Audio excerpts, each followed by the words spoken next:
이제 일반 빵집으로선 최초로 매출 1,000억을 넘은 빵집이 성심당입니다. 대전역만 한 달에 버는 매출만 해도 한 25억 정도 된다고 합니다. 성심당 관련된 이슈를 부동산적인 관점에서 객관적으로 판단을 하기 위해서는 수수료 매장이라는 개념을 알고 계셔야 돼요.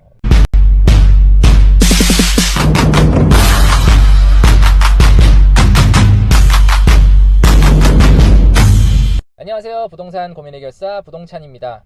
성심당 기사 혹시 보셨나요?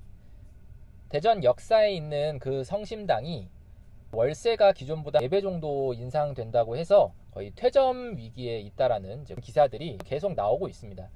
기사를 봤을 때 어떤 부동산적인 관점에서 생각을 해야 하는지 오늘 영상을 통해서 이야기를 나눠보려고 합니다. 기사 내용을 보면은 코레일 이 국영기업이 기존의 임대료도 적지 않았다고 해요. 한 1억 정도 받다가 4억 이상 받는 형태로 성심당과 협상을 했는데 잘 안 돼가지고 성심당이 결국 나가려고 한다. 1억에서 4억으로 올라가는 금액도 금액이지만 대전이라는 지역을 관광지로서 홍보하는 역할에 있어서 성심당도 되게 큰 역할을 했었다. 50년대에 성심당이 대전에서 이제 빵집을 시작을 해서 근 60년 동안 이 대전 지역에서만 정말 의리 있는 기업이죠. 이 대전 지역에서만 빵을 팔아가지고 이렇게까지 성장을 했는데 어느 정도로 성장을 했냐? 파리바게트나 뚜레쥬르 이런 프랜차이즈들 빵집을 제외하고는 이제 일반 빵집으로선 최초로 매출 1,000억을 넘은 빵집이 바로 이 성심당입니다. 대전역만 해도 한 달에 버는 매출만 해도 한 25억 정도 된다고 합니다. 그래서 성심당 관련된 이슈를 부동산적인 관점에서 객관적으로 좀 판단을 하기 위해서는 수수료 매장이라는 개념을 알고 계셔야 돼요. 그래야 이게 단순히 1억에서 4억으로 올린다라는 개념이 아니라 왜 이런 형태가 되었는지를 좀 더 잘 이해할 수 있을 것 같습니다. 수수료 매장은 임대인과 임차인이 계약할 때 맺는 그런 기본 임대차 계약서에 뭐 보증금, 월세 이런 게 아니라 얼마를 벌면 그 중에서 일부를 이제 쉐어하는 매장을 수수료 매장이라고 하는데요. 백화점, 쇼핑몰, 어떻게 보면 임차인과 임대인이 서로 윈윈할 수 있는 좋은 전략일 수 있죠. 문제는 수수료율을 얼마로 가져갈 거냐. 매출의 몇 프로를 쉐어할 거냐에 대한 부분이 중요한 부분이겠죠. 이번 성심당 같은 경우에는 매출의 5%를 쉐어하는 거로 이제 계약을 했었다고 해요. 5%가 많은 거냐? 백화점, 쇼핑몰 이런 데 같은 경우는 거의 50%, 60%뭐 이 정도까지도 쉐어하는 형태도 있고요. 우리가 알고 있는 카페들, 스타벅스를 포함해서 임대인과 매출을 쉐어하는 경우에는 거의 한 15에서 20% 사이에 쉐어하는 형태라고 생각을 하시면 되는데요. 그래서 이 5%라는 이 비율 자체는 이 매출 쉐어하는 수수료 매장으로 봤을 때는 그렇게 수수료율이 높다라고 볼 수는 없어요. 그리고 이제 코레일 쪽의 얘기를 들어보면 전국의 코레일 기차역에 있는 매장들의 수수료 쉐어 비율 중에서도 이 대전역의 성심당에게 제안한 요 5%는 정말 제일 최저의 수수료율이었다고 해요. 예상하지 못했던 건 뭐냐? 이렇게까지 매출이 많이 나올 줄 몰랐던 거죠.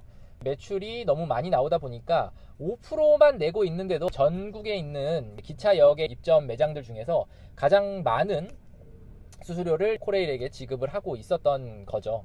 그래서 어떻게 보면 이제 윈윈하고 있었는데 이번에 좀 욕심을 부린 건지 아니면 형평성 차원에서 자리도 잘 잡았고 매출도 잘 나오니까 다른 입점 매장들처럼 한 15%, 뭐 16% 이런 식으로 좀 수수료를 조정을 하자라고 제안을 했겠죠. 근데 이제 그게 기존에 5%를 내던 게 뭐 16%, 17% 이렇게 되니까 당연히 한 달에 25억씩 버는 매장에서 수수료를 15% 이상을 쉐어하게 되면 뭐 당연히 그 금액이 뭐 4억을 훌쩍 넘어갈 수도 있는 거겠죠. 그런 점을 봤을 때 단순히 우리가 내는 금액을 비교하면 1억에서 4억이 커진다라는 거는 상당히 커지는 거로 보일 수도 있습니다. 그렇지만 성심당이 그 역사 안에서 영업을 하면서 벌어들이는 매출이 그만큼 크다는 거거든요. 성심당이 뭐 2억 버는데 1억을 내고 이런 게 아니라 그만큼 많이 벌어서 많이 내고 있던 거죠. 그리고 그거를 다른 업체들과 거의 동일하거나 혹은 그거보다 좀 더 낮은 수준으로 적용을 했을 때 월세가 그만큼 높아지는 상황인 겁니다. 월세가 1억에서 4억으로 올라가는 게 아니라 수수료율이 한 5%였던 게 뭐 16%, 17% 이렇게 올라가니까 결과적으로 월세를 많이 내는 구조가 된다는 거죠. 누구나 사실 예상할 수 있는 거잖아요. 지금 성심당 사례뿐만 아니라 수수료 매장에서 이런 일들이 많이 발생을 합니다. 이렇게 매출이 너무 많이 나와서 임차인 쪽에서 불만이 생길 수 있는 부분이고, 하나는 매출이 너무 적게 나와서 임대인 입장에서는 리스크가 발생을 할 수도 있는 부분입니다. 이런 부분을 특약으로 리스크를 줄일 수 있는 방법들이 있는데, 이번에 성심당 사례에서도 적용을 하면은 괜찮을 것 같은데, 이제 수수료 매장의 이제 임대인 쪽에서 걱정하는 거는 그럼 매출이 만약에 안 나오면 어떡하지? 이런 부분을 걱정하는 거고요. 임차인 쪽에서는 당연히 매출이 너무 많이 나오면 어떡하지? 이런 부분들을 감안을 해서 수수료율은 전년도의 매출을 기반으로 미니멈 개런티라는 걸 정하기도 하고요. 혹은 이제 매출이 되게 많이 나오는 경우도 있으니까 맥시멈 리미트의 형태가 되겠죠. 이런 부분이 있어야 되는데, 아무래도 처음에 계약을 맺을 때는 임대인 쪽에서 계약을 진행하다 보니까 아무래도 미니멈 개런티 같은 경우에는 상당히 잘 세팅이 되어 있는 편입니다. 반대로 이제 매출이 너무 잘 나와서 이제 내는 게 너무 그럴 때를 대비해서 이제 맥시멈 리미트 같은 개념을 좀 더 적용을 하면 좋을 것 같아요. 그래서 최저 임대료는 100만 원으로 해놨다. 그러면 이제 맥시멈으로 낼 수 있는 거는 300만 원, 400만 원 이런 식으로 해놓고, 평소에는 약속한 수수료를 쉐어를 하다가 정말로 많이 나와서 맥시멈으로 세팅해 매출까지 넘어서게 되면은 이제 임차인 입장에서 유리할 수 있게끔 적용을 해주는 게 좋을 것 같습니다. 애초부터 이런 분쟁이 없게끔 하려면 미니멈 개런티를 세팅을 하는 것도 중요하지만, 임차인 입장에서도 맥시멈 리미트에 대한 개념을 임대인 쪽에 잘 제안을 해서 계약서에 반영을 하면 성심당 같은 분쟁 사례가 없을 것 같습니다. 이 기차역에서 이렇게 장사를 하고 있는 거는 성심당 입장에서 좋은 환경에서 영업을 하고 있는 거죠. 물론 이제 대전의 어떤 발전에 분명 성심당이 기여를 한 부분도 있겠지만, 그만큼 이 기차역이라고 하는 이 입지의 특수성이 장사를 잘 할 수 있게끔 만들어준 부분도 있는 것 같아요.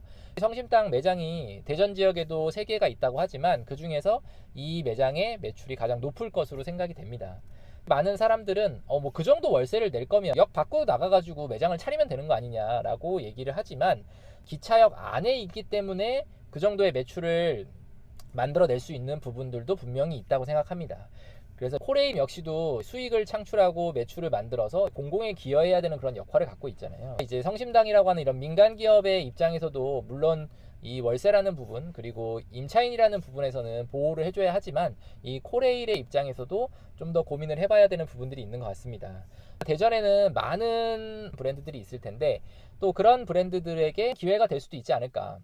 입찰이라고 생각하면은 월세를 입찰한다는 개념보단 이 수수료율에 대한 입찰이라고 보시는 게 더 맞을 것 같아요. 그래서 성심당은 이제 그만큼 매출이 큰 만큼 수수료율을 적게 제한을 했을 거고, 그게 아니면은 이제 다른 기업들 같은 경우에는 수수료율은 높게 할 수 있지만 그만큼 매출이 나오지 않으니까, 사실상 코레일 입장에서도 성심당을 놓치지는 않고 싶지만, 또 다른 업체들 입장에서 봤을 때는 성심당에게만 너무 또 낮은 수수료율을 적용하는 거는 불합리해 보일 수가 있는 거죠. 물론 대전에 있어서 성심당이 차지하는 역할이 되게 크고, 이 기차역에서 정말 성심당을 먹기 위해서 내리는 사람들도 있다라고 하잖아요. 그만큼 이 성심당이 대전에 기여하는 역할이 크잖아요.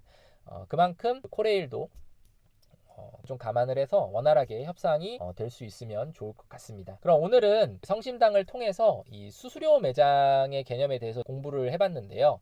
우리가 부동산 관련된 뉴스를 보거나 혹은 얼핏 보면 부동산 관련된 내용이 아닌 것처럼 보여지는 걸 수도 있어요. 하지만 상당히 많은 경제 혹은 우리 생활 속의 이슈들이 이 부동산과는 되게 밀접한 연관이 되어 있고, 저는 이제 그런 부분을 좀 더 부동산적인 관점에서 여러분들이 이해하기 쉽게 설명을 좀 해드리도록 하겠습니다.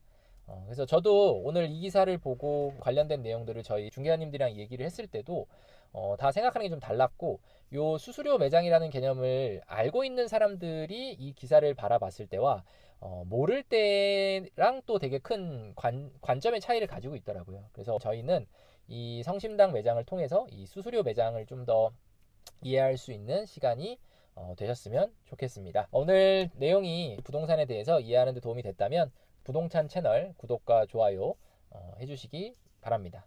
다음에 또 뵙겠습니다.